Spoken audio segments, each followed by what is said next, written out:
Kalau sholatmu baik, pasti akan tercegah dari dua jenis keburukan. Keburukan itu cuma dua, nggak ada yang ketiga.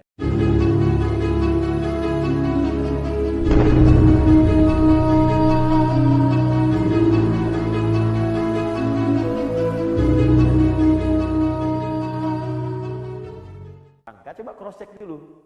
Lihat di cermin. Cermin, tunjukkan pada saya apa saya banyak salahnya.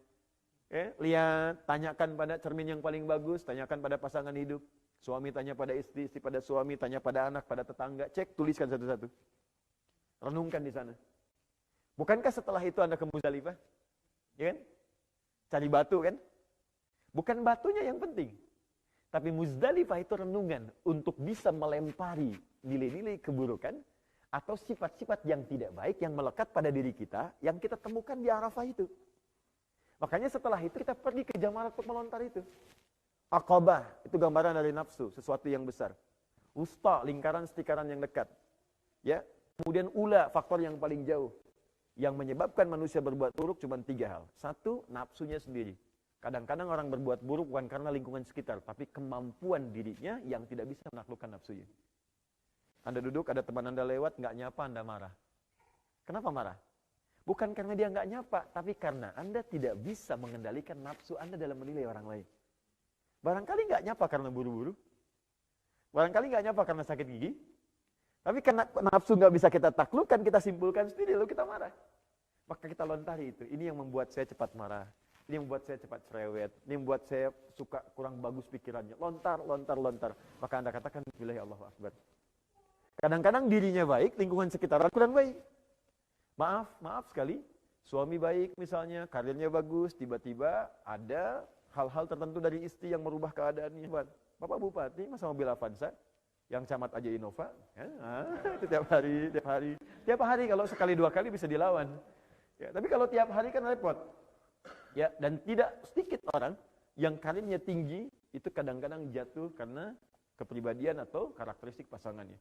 Sama istri berhijab sebelum menikah, sudah bagus hijabnya. Tiba-tiba menikah dengan seorang suaminya, awal-awal baik, tiba-tiba masuk kantor, di kantor ada family gathering. Ya, kata suaminya, mah lepas dulu dong jilbabnya, cuman sebentar aja. Anda bayangkan, situasi itu sering terjadi. Atau lingkungan yang jauh, Anda dari Indonesia, tiba-tiba ke Glasgow, sampai di sini ketemu lingkungan teman-teman, sampai harus lepas hijab yang perempuan misalnya. Atau ikut kegiatan yang bukan sebetulnya nggak pernah kita kerjakan, dan kita tahu itu nggak baik. Faktor lingkungan itu ulah namanya. Maka Anda lontari, lontar. Begitu dilontar, itu hilang. Saat hilang itulah kemudian Anda renungkan lagi di Mina, pengen lebih baik, sampai selesai. Begitu pulang, yang jeleknya hilang, yang baik muncul, disebut dengan birrun. Kalau melekat pada diri kita disebut dengan mabrur, maka disebut dengan haji mabrur. Orang yang berhaji, yang telah merubah dirinya jadi orang baik. Jadi ternyata haji pun puncak tertingginya sedekah. Detailnya disebut dengan birrun, melekat pada diri kita disebut dengan mabrur. Karena ini puncak terhadap pahala sekian, sholat pahala sekian yang fisik. Karena ini menggabungkan antara harta dengan fisik, makanya pahalanya lebih tinggi dibanding yang lain. Dan yang paling menarik, sebetulnya ibadah nggak ada gelarnya. Tapi yang ini seakan disematkan sebuah gelar kepadanya. Padahal bukan gelar, itu pengingat. Karena tinggi, coba lihat, kalau ibadah gelar,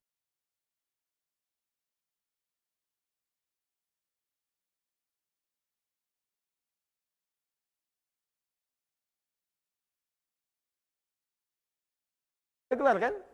Infak gak ada gelar, zakat gak ada gelar, kemudian haji, tapi haji diberikan nama. Ternyata nama itu bukan gelar. Nama itu pengingat karena Anda telah mengerjakan perbuatan tingkat paling tinggi pada jenis kebaikan.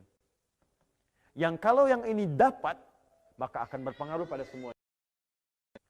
Bukankah haji menepikan yang jelek?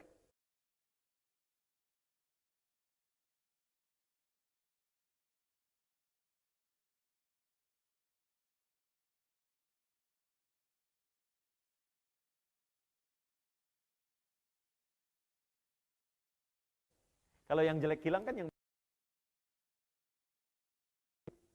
ya kan?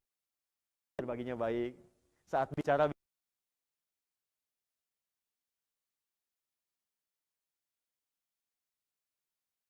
misal Ada seorang pulang namanya Asep. Ketika pulang haji disebut Haji Asep. Orang Arab menyebut haji bukan ingin memberikan gelar, tapi sebagai pengingat. Pak, Bapak sudah haji, jangan lagi ditukar haji itu yang baik dengan menukarnya dengan perbuatan buruk. Ada jaminan surga, sayang kalau surga ditukar dengan perbuatan maksiat lagi. Makanya kalau ada yang menyebut haji pada yang sudah haji, nah jangan bangga. Ya, pulang. Makanya ketika disebutkan kenapa harus sholat, turun ayat. Innas sholata tanha anil fahsya'i wal munkar. Quran surah 29 ayat 45.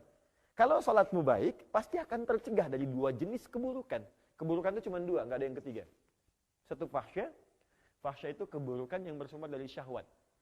Ya, maaf sekali. Misalnya kata-kata yang kotor, jorok, pornografi, porno aksi, LGBT, itu fahsya.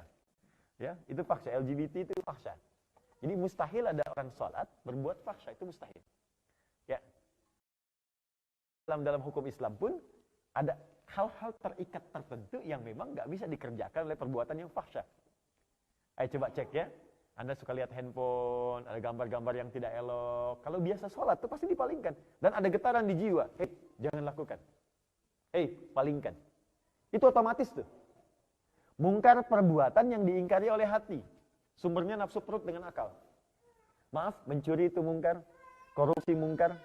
Menipu itu mungkar. Menyontek itu mungkar, plagiat itu mungkar. Ya. Jadi mustahil ada orang sholat berbuat mungkar, itu mustahil. Jadi kalau ada orang sholat sedang berselisih, ini baru keluar sholat dari ribut misalnya. Ya. Bid'ah tuh tadi tuh. Apa kamu salah tuh? Ya. Kalau Anda keluar dari tempat sholat tertukar sendal, itu pasti mustahil, ada yang salah itu.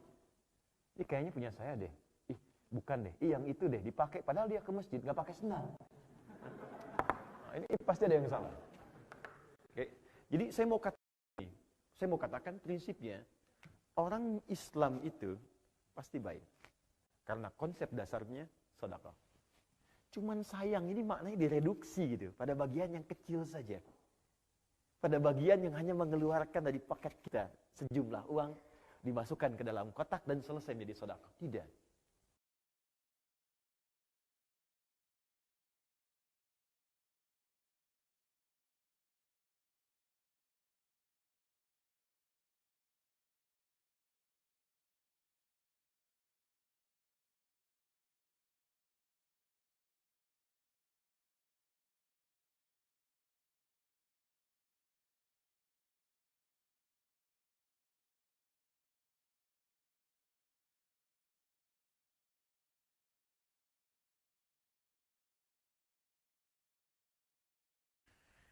Insya Allah banyak manfaat kalau kita yakin dengan akhirat. Ya, karena ada orang-orang yang nggak yakin dengan akhirat, jadi hidupnya untuk sementara dunia saja.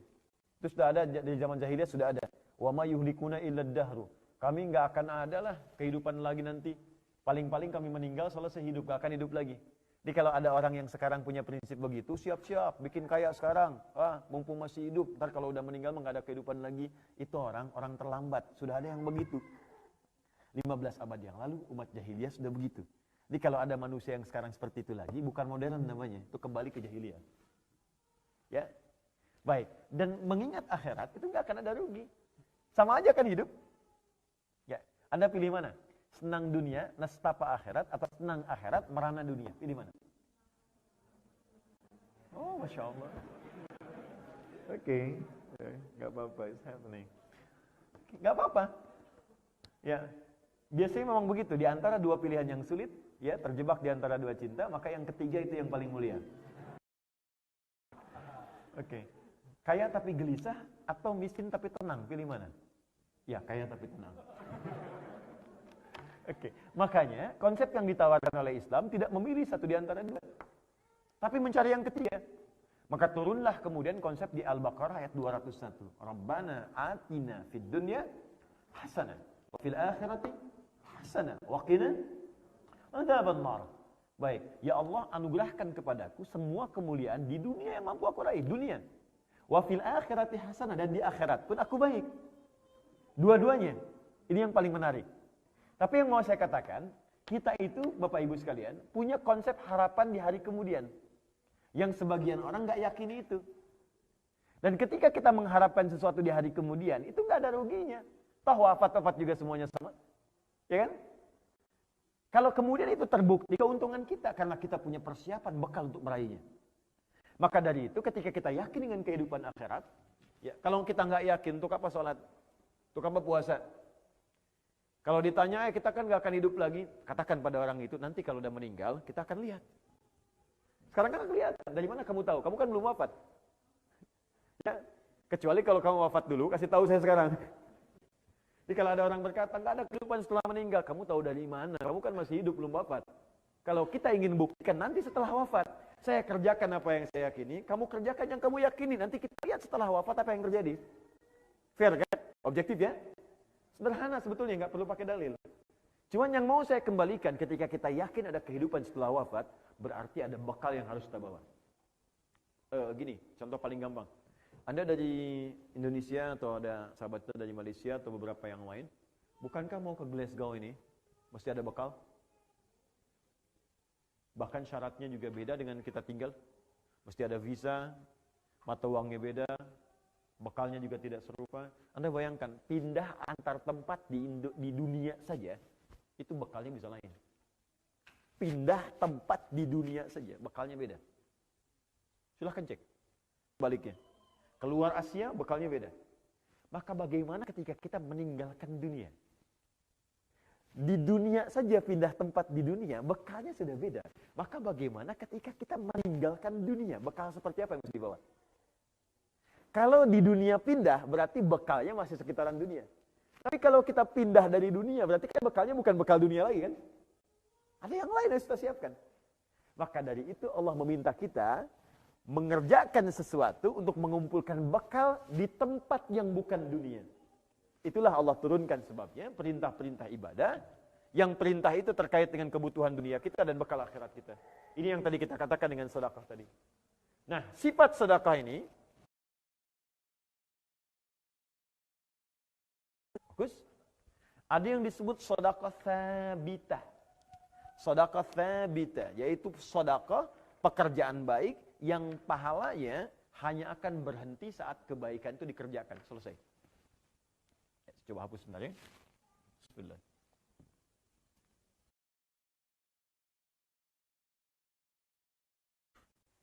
Datang sendiri, terangkan sendiri, tulis sendiri, hapus sendiri. Ya.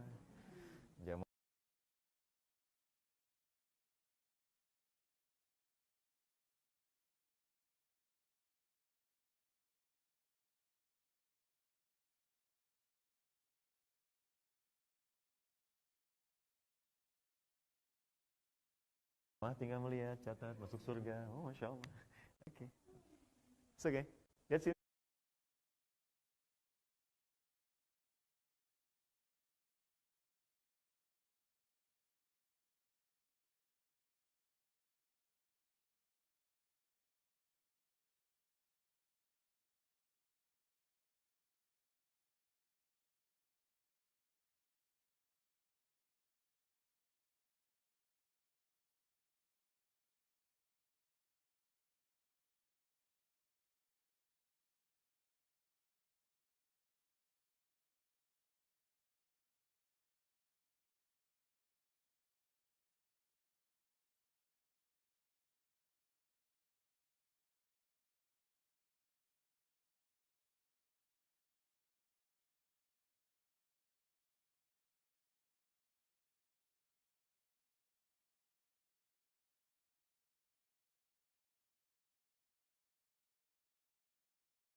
Perbuatan baik dikerjakan dengan diniatkan akhirat, itu yang disebut amal soleh namanya. Awas ya, awas. Kelihatannya sederhana nih, Saya ulang ya. Bukan perbuatan baik, hanya menjadi perbuatan dunia. Yang kedua ini memberikan kesan kepada kita, jadikan semua perbuatan baik kita kerjakan untuk mencari bekal akhirat. Niatkan sebagai ibadah. Maka otomatis dia akan berubah nama menjadi amal soleh namanya. Saya ulang, amal apa namanya? Amal soleh. Kembali ke ayat tadi. Walas innal insana lafi khusr illal ladzina amanu wa amilus shalihat. Fokus baik-baik, perhatikan. Ini yang paling gagal banyak memahami di sini. Betapa banyak orang hidup tapi kehidupannya tidak menjadi amal soleh.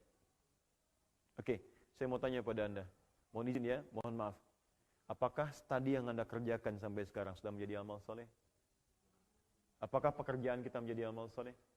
Makannya di amal soleh, minumnya amal soleh, berpakaiannya amal soleh.